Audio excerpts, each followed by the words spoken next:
I recently played through Castlevania for the first time. It took me 12 hours and 50 minutes with no guides and no hints. But I enjoyed myself and replayed the game again and again until I could get through the game in under an hour. Castlevania was received very well during its release over 30 years ago. But does it hold up for a first-time player today? To answer that, I'm going to go over 6 lessons that can be learned from the design of Castlevania. First, the story and plot can be minimalist. It only needs to provide context for the gameplay. In Castlevania, you play as Simon Belmont. The neighborhood quest board lists a problem with a new castle that has appeared overnight. The castle is full of all kinds of monsters and led by Count Dracula himself. Needing the experience points to keep up with his guildmates, Simon equips his trusty whip, Vampire Killer, and the game begins with him approaching the gates of the castle. Even if I embellish the story a little bit, it's straightforward and provides the context of why the plot is happening. Second, tutorials can be camouflaged and hidden in the start of the game. Instead of making the player feel like they are in a tutorial, bake it into the first stage. For Castlevania, the player will need to master the slow and deliberate whip strike, the momentum-free, always consistent jump arc, Simon's "I always like to keep 2 feet on the stairs" way of climbing stairs, and finally, using the sub-weapons. And as you can see, each of these are tested in level 1. To help the player get used to the delay and the length of the whip, the zombies are constantly coming at the player in different numbered groups. If the zombies are closer together, then it's better for the player to hit them with a single whip strike instead of trying to whip multiple times. The Black Leopard moves quickly, but their pattern gives the player a lot of time to anticipate their advance and practice the whip timing to land hits. To practice jumping, there are a few pits that are uniform in length so that the player can practice Simon's uniform jump arc. When Simon first enters the castle, the candles are placed at the right height to get hit by Simon when he is attacking the zombies. This teaches the player how to break them to collect weapons and ammo. Next to the jumping practice pits, there are candles placed higher to be hit while jumping so that the player can practice attacking mid-jump. This will be very important in later stages. There are a lot of stairs in the first level, so the player will have lots of opportunities to practice their unusual mechanics. Once on a staircase, Simon's movement speed is reduced and he cannot jump. He can only attack until he shuffles off the stairs. And there are a few mandatory staircases to make sure the player has some practice and won't be caught off guard when stairs are combined with other enemies in future levels. There are a few sub-weapons that the player can experiment with in the first stage: the dagger, the stopwatch, and the axe. The test comes in the form of the boss of level 1. The vampire bat lingers high in the air, out of range of Simon's whip.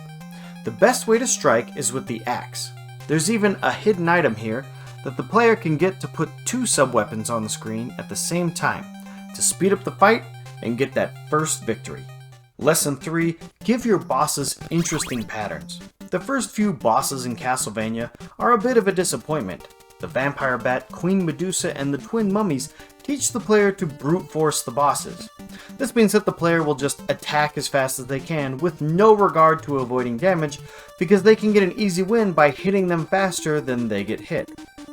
Because of this, I lost to level 4's boss, Igor and the Monster, a lot because I was just trying to brute force the fight. When I slowed down and learned the pattern, the fight became more interesting and the victory more satisfying. Igor and the Monster, along with the Grim Reaper, have interesting boss fights that require the player to be aware of everything on the screen and juggle avoiding projectiles while getting hits on the boss. The sub-weapons go a long way in helping make these battles fun, so it's a bit of a bummer that you can cheese these bosses with brute force and the holy water. Lesson 4. Make platforming stages with replayability in mind. The level design in Castlevania is superb. The levels are built around Simon's limited controls.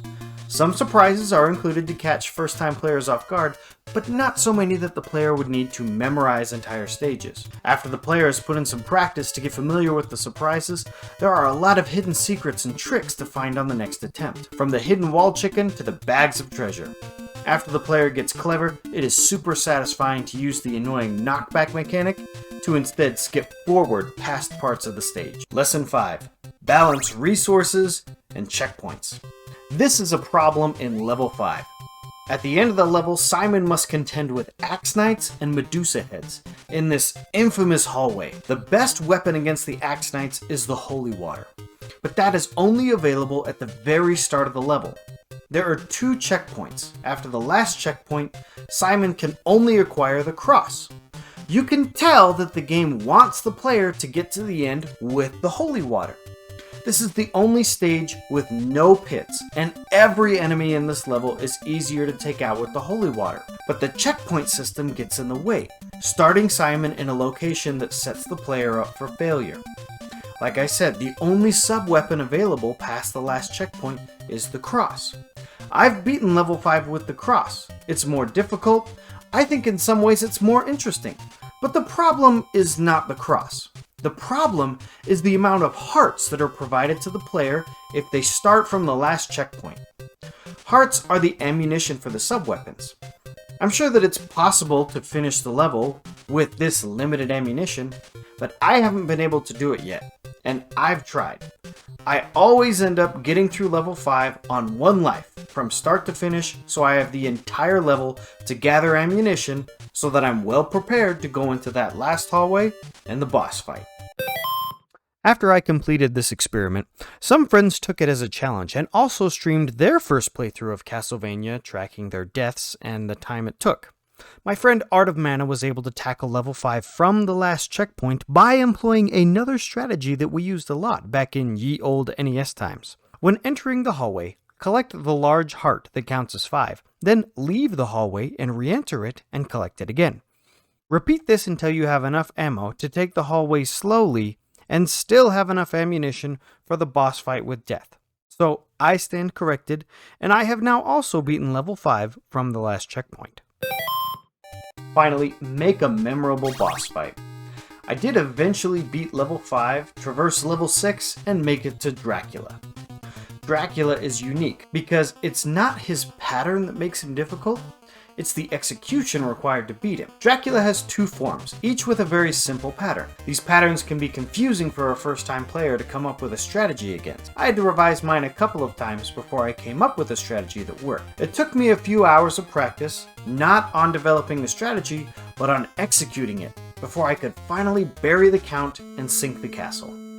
And that triumphant feeling persists each time I revisit this fight and come out on top. Because even though I have a strategy, executing it against this final boss is still rewarding because of the focus and precision required for each victory. There are 6 lessons that can be learned from the design of Castlevania. I really feel like the game still lives up to those high praise release day reviews.